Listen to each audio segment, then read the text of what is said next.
상상해 보세요. 1415년입니다. 한 남자가 지금 화형대 위에 서 있습니다. 이 사람은요, 그냥 평범한 사람이 아니었어요. 당시 세상을 지배하던 교회를 송두리째 흔들고 거대한 제국의 정면으로 맞섰던 인물입니다. 그리고 죽기 직전 무려 100년 후의 미래를 예언했죠. 그가 마지막으로 남긴 말이 정말 기묘합니다. 오늘 당신들은 거위를 불태우지만 100년 후에는 백조의 노래를 듣게 될 것이다. 그 백조는 결코 불태우지 못하리라. 아니 갑자기 웬 거위랑 백조 이야기일까요? 그쵸? 도대체 이 예언은 뭘 의미하는 걸까요? 그래서 오늘 바로 이 질문의 답을 한번 찾아보려고 합니다. 대체 이 거위는 누구였고 그의 생각이 어떻게 그 거대한 제국을 위협할 수 있었을까요? 자, 그럼 교회의 가장 강력한 권위에 과감히 도전했던 한 남자의 이야기 속으로 지금부터 함께 들어가 보시죠. 자, 그럼 먼저 시간을 좀 거슬러 올라가 볼게요. 때는 15세기 초, 장소는 프라하입니다. 여기에 정말 대중적인 인기가 엄청났던 사제 한 분이 계셨어요. 설교가로도 유명했고요. 그의 이름이 바로 얀 후스. 근데 참 신기한 게 이 후스라는 이름이 체코어로 거위를 뜻한데요. 정말 운명 같지 않나요? 이 얀 후스의 생각은요, 그 당시 기준으로 보면 정말 어마어마하게 혁명적인 거였어요. 한번 보세요.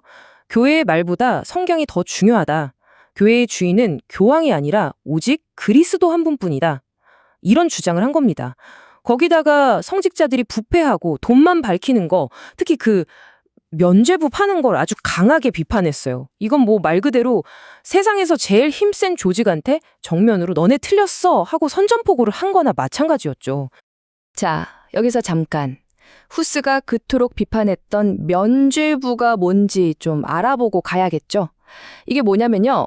말 그대로 돈 주고 사는 죄사함 증서 같은 거였어요. 이걸 차면 죄에 대한 벌이 줄어든다고 교회가 약속을 한 거죠. 근데 사실 이게 순수한 신앙의 문제라기보다는 교황청이 전쟁 자금 같은 걸 마련하려고 만들어낸 일종의 재정 상품이었던 겁니다. 그러니까 당시 구원의 과정이 거의 뭐 비즈니스나 다름없었어요. 자, 보세요. 죄를 지은 사람이 용서를 받고 싶어요. 그러면 교회는 자, 이 면죄부를 사세요 하고 돈을 받고 팔죠. 그러면 그 사람의 죄가 정확히는 연옥에서 받을 벌이 줄어든다는 거예요. 후스는 바로 이 부분을 정면으로 공격한 겁니다.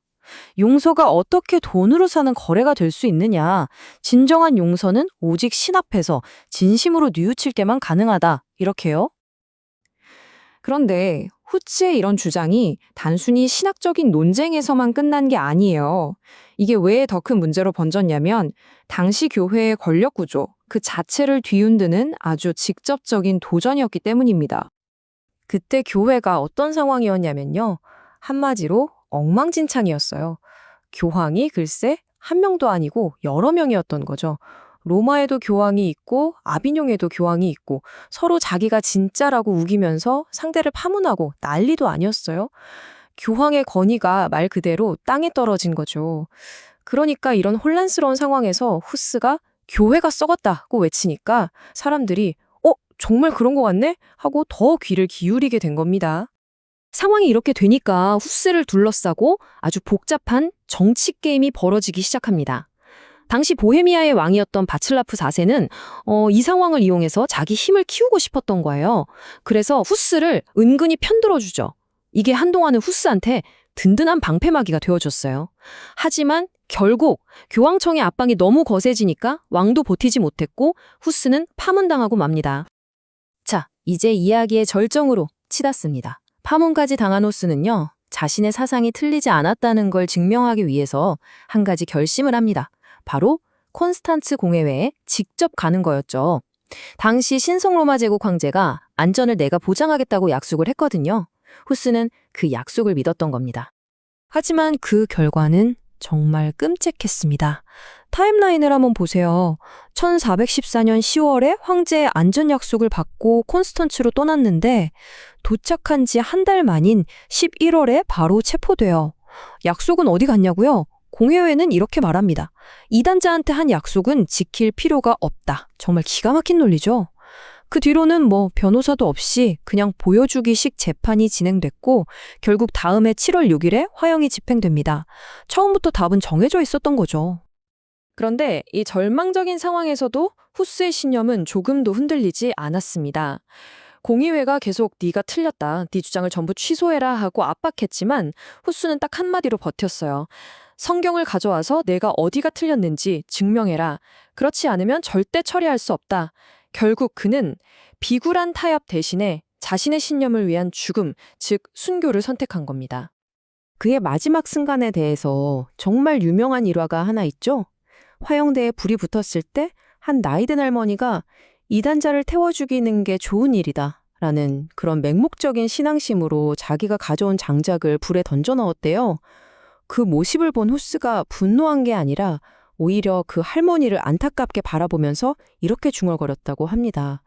오, 거룩한 순진함이요. 정말 이 한마디에 그 시대의 비극과 광기가 다 담겨 있는 것 같지 않나요?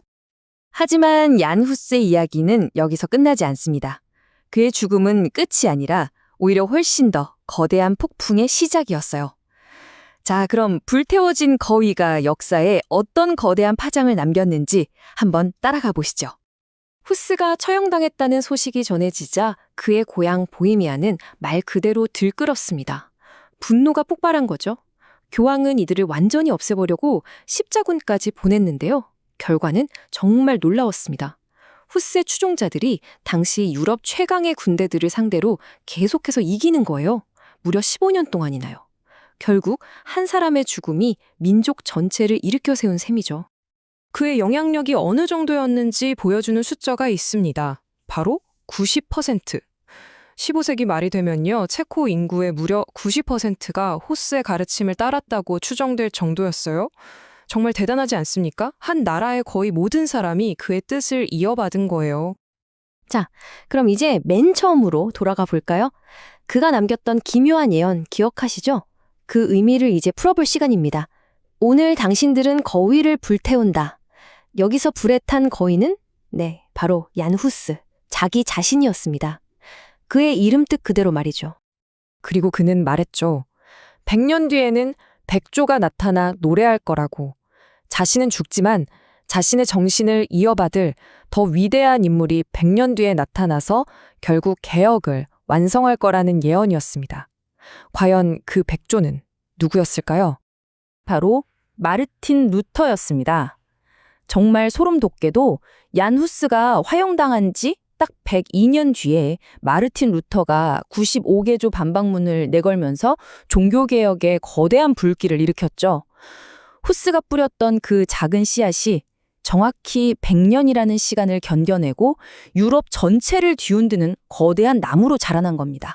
오늘날 얀 후스는 체코에서 가장 위대한 국가적 영웅 중 한 명으로 존경받고 있습니다. 그가 처형당한 7월 6일은 아예 국가 공휴일이고요. 심지어 1999년에는 그를 죽음으로 몰아넣었던 바로 그 카톨릭 교회가 교황의 이름으로 그의 죽음에 대해 깊은 유감을 표명했습니다. 이단자라는 오명을 쓰고 불타 죽었던 한 남자가 600년이라는 긴 세월을 지나 마침내 역사 앞에서 자신의 명예를 되찾은 거죠. 결국 불 속에서 사라진 거위의 절박한 외침은 100년이라는 시간을 건너뛰어 백조의 우렁찬 노래로 되살아났습니다. 얀 후스의 이야기는 오늘 우리에게 이런 질문을 던지는 것 같아요. 권력에 의해 짓밟혔지만 끝내 시대를 바꿔낸 그의 삶처럼 혹시 지금 이 순간에도 세상을 더 나은 곳으로 바꿀 수 있는 수많은 생각들이 세상에 알려지기도 전에 억압받고 사라지고 있는 건 아닐까요?